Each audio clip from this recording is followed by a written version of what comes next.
வணக்கம் மக்களே. கையில் இருக்க இவ்வளோ கீரையும் எதிர்பார்க்காம கிடைச்சதுன்னு சொன்னால் யாராவது நம்புவீங்களா?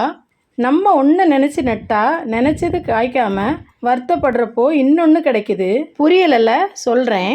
நான் இங்கே இருக்கிற சாக்குலையும் தெர்மக்கோல் பாக்ஸ்லையும் மிளகு செடியை தான் நட்டு வளர்க்குறேன். அதுவும் நல்லா தான் தளன்னு வளர்ந்துட்டு இருக்குது. பூவும் நிறைய பூத்து பல்ல காட்டிட்டு, ஆனால் காய் மட்டும் காய்க்கவே இல்லை. என்னடா இவ்வளோ உழைப்பு போட்டு வேஸ்ட்டாக போச்சேன்னு கவலைப்பட்டாலும் எல்லா பயிலையும் பார்த்தீங்கன்னா கீரை தானாக முளைச்சி வளருது. எப்படியும் வாரத்தில் ஒரு நாள் அல்லது 4-5 நாளுக்கு ஒரு முறையாவது கீரையை பறிச்சுக்கிட்டு தான் இருக்கோம். இதில் விசேஷம் என்னென்னா, அடிக்கிற கோடை வெயிலில் கூட வஞ்சம் இல்லாமல் கீரை கிடச்சிட்டே இருக்குது.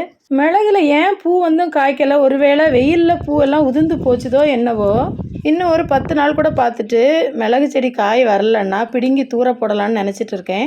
உங்களுக்கு ஏதாவது டிப்ஸ் தெரிஞ்சால் கூட கமெண்டில் சொல்லிட்டு போங்க. இந்த மாதிரி பச்சை தண்டு கீரை பொரியல் வச்சோ அல்லது குழம்பு வச்சோ சாப்பிட்றது யாருக்கெல்லாம் பிடிக்கும்னு கண்டிப்பாக கமெண்டில் சொல்லுங்கள். வெயில் இப்போ பார்த்தீங்கன்னா தீயாக கொளுத்துது. காலையில் மணி 10 மணி தான். ஆனால் இங்கே இதை படிக்கிறதுக்குள்ளே தொப்பாக நனைஞ்சாச்சு, வேர்த்து அவ்வளோ வெயிலாக இருக்குது.